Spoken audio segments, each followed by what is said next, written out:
असम में जो एनआरसी की ऑर्डर हुई है वो सुप्रीम कोर्ट ऑफ इंडिया की, इसका सीए से कोई लेन देन नहीं है। आसाम नहीं, देश के हर हिस्से में सीए लागू होगा।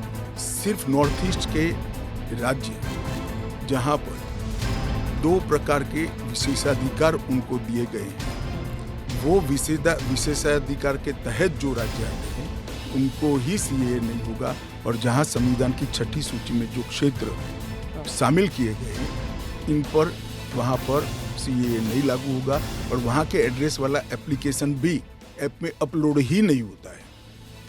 एक और बात थी, वो एक तो गलतफहमी, अप्रचार कहिए या जो भी है, या कंफ्यूजन ही कहिए कि असम में सीएए लागू होगा या नहीं होगा, और एनआरसी और सीए ये इनका क्रॉसिंग है कि नहीं, इंटर देखिए, असम में जो एनआरसी की ऑर्डर हुए है वो सुप्रीम कोर्ट ऑफ इंडिया की, इसका सीए से कोई लेन देन नहीं है। आसाम नहीं, देश के हर हिस्से में सीए लागू होगा। सिर्फ नॉर्थ ईस्ट के राज्य जहां पर 2 प्रकार के विशेषाधिकार उनको दिए गए हैं, वो विशेषाधिकार के तहत जो राज्य आते हैं उनको ही सीए नहीं होगा। एक इनर लाइन परमिट का प्रोविजन है और संविधान की 6ठी अनुसूची में शामिल जनजातीय क्षेत्र है। हाँ, वो जो 6 शेड्यूल में वो असम के कुछ, जम्मू कश्मीर के कुछ इलाके, राजस्थान के कुछ इलाके, हिमाचल के कुछ इलाके आते हैं उसमें, वहाँ नहीं लागू होगा, बाकी सब जगह लागू हो जाएगा। पर लोग नहीं जानते ना, क्योंकि कुछ साल वो यहाँ हैं, कुछ साल, और जो ट्राइबल इलाके हैं उनका जो कॉम्पोजिशन है वो बदलेगा नहीं सीए की वजह से, जरा भी नहीं बदलेगा। ट्राइबल कॉम्पोजिशन और उनके अधिकार को हम जरा भी डाइल्यूट नहीं कर रहे हैं। हमने एक्ट में ही प्रोविजन कर दिया है कि जहां पर भी इनर लाइन परमिट है और जहां संविधान की 6ठी सूची में जो क्षेत्र शामिल किए गए हैं, इन पर वहां पर सीए नहीं लागू होगा। और वहां के एड्रेस वाला एप्लीकेशन भी ऐप में अपलोड ही नहीं होता है।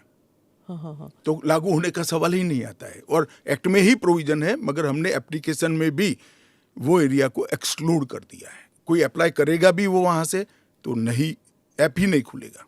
पर वो कहीं और जाके अप्लाई कर सकता है ना? तो वो भारत के नागरिक तो बन नहीं सकते हैं। हाँ, अच्छा, ओके। वो संविधान की 6ठी अनुसूची में सुरक्षित क्षेत्रों के नागरिक नहीं बन सकते। इनर लाइन परमिट से सुरक्षित क्षेत्रों के नागरिक नहीं बन सकते। वो भारत के नागरिक बन ही सकते हैं। आपने कहा हर जगह लागू होगा। केरल, तमिलनाडु, पश्चिम बंगाल, इन तीनों राज्यों ने कहा है कि हम यहाँ पर लागू नहीं होने देंगे। क्या उनके पास ये अधिकार है कि वो लागू नहीं करने देंगे? वो भी समझ रहे हैं कि उनको अधिकार नहीं है।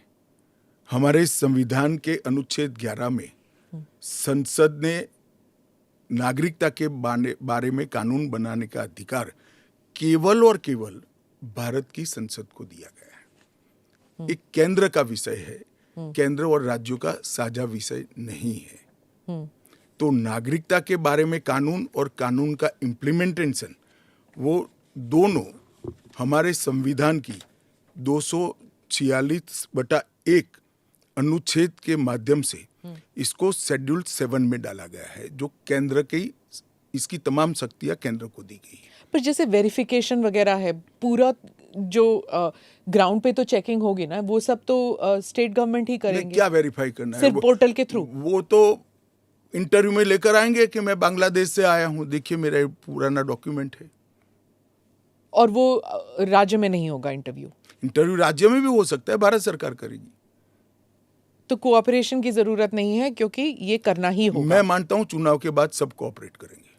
ये पॉलिटिक्स के लिए गलत प्रचार कर रहे हैं, अपीसमेंट की पॉलिटिक्स। और क्या यहाँ मतलब बांग्लादेश, अफगानिस्तान, पाकिस्तान के जो शरणार्थी हैं, क्या वो तमिलनाडु में गए हैं? वहां पर मतलब स्टालिन इसको इतना बड़ा, भाई मैं कोई पॉसिबिलिटी छोड़ना नहीं चाहता। एक भी है तो उसको नागरिकता देंगे। जी। जयराम रमेश, कांग्रेस के नेता, ने कहा है कि ये अनकॉन्स्टिट्यूशनल है। शशि थरूर कहते हैं कि अगर कांग्रेस जीत जाती है इलेक्शन या इंडिया अलायंस जीत जाती है तो ये सीएए को रिपील कर दिया जाएगा। क्या कहेंगे आप? देखिए, उनको भी मालूम है कि इंडिया अलायंस सत्ता में नहीं आना है।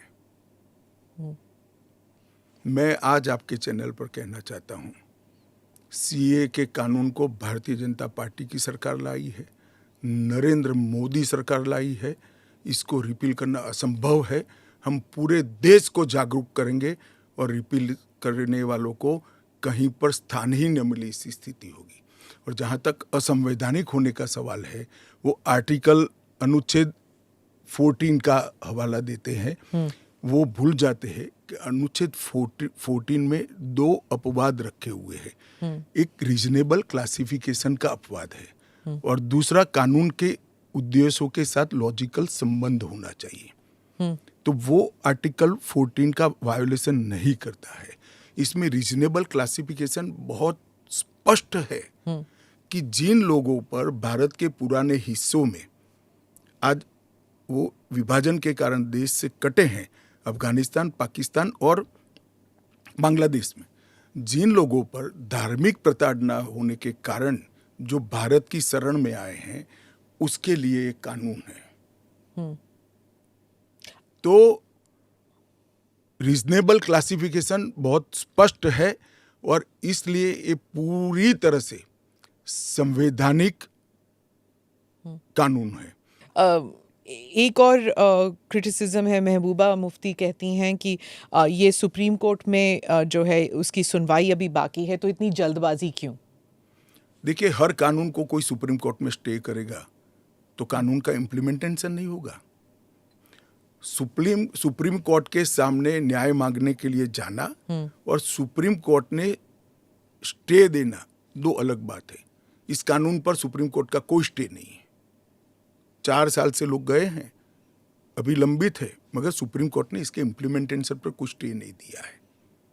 मैं महबूबा जी को पूछना चाहता हूँ, 370 पर 1951 में ही सुप्रीम कोर्ट में अर्जी हो गई थी, फिर क्यों इतने समय तक आप एंजॉय किए भाई? आप बताएंगे देश की जनता को? जब आपके पक्ष की बात होती है तब नैतिकता के पैरामीटर्स बदल जाते हैं। ऐसे नहीं होता है। देश का एक संविधान है, परंपराएं हैं, अदालतों की परिपाटी है, इसके हिसाब से देश चलता है। वो संविधान के बारे में बात करें तो यूबीटी जो ग्रुप है शिवसेना की, वो कहते हैं कि आपकी विफलताओं को छुपाने के लिए मेरा उद्धव जी से रिक्वेस्ट है कि कानून चाहिए या न चाहिए वो स्पष्ट करो पहले। क्या उद्धव जी बोल सकते हैं कि कानून नहीं आना चाहिए? मैं आज उनका आह्वान करता हूं, देश की जनता के सामने, महाराष्ट्र की जनता के सामने स्पष्ट करें कि सीएए नहीं होना चाहिए। हिंदू शरणार्थियों को, बौद्ध शरणार्थियों को, जैन, बौद्ध और क्रिश्चियन शरणार्थियों को नागरिकता नहीं मिलनी चाहिए। एक बार उद्धव जी स्पष्ट करे जरा। आपका इशारा आई वॉश आप कर रहे हो, टाइमिंग का सवाल, तत्व का क्यों चर्चा नहीं करते हो? आपका इशारा बाल ठाकरे की तरफ। नहीं, मेरा तो उनकी ओर है। बाल ठाकरे साहब तो अब रहे नहीं, वो स्पष्ट करे, क्योंकि वो पहले बोलते थे जो नहीं, पार्लियामेंट में भी बोले हैं। अब उनको अल्पसंख्यकों के वोट चाहिए, एपीसमेंट की पॉलिटिक्स इसलिए आज उद्धव ठाकरे कर रहे हैं, हम नहीं कर रहे। हमारा डे 1 से स्पष्ट स्टैंड है कि भारत के कटे हुए हिस्से से जो शरणार्थी आए हैं, ये 3 देशों से धार्मिक प्रताड़ना के कारण आए हैं। वहाँ के जो अल्पसंख्यक आए हैं, उनको इस देश को नागरिकता देनी चाहिए।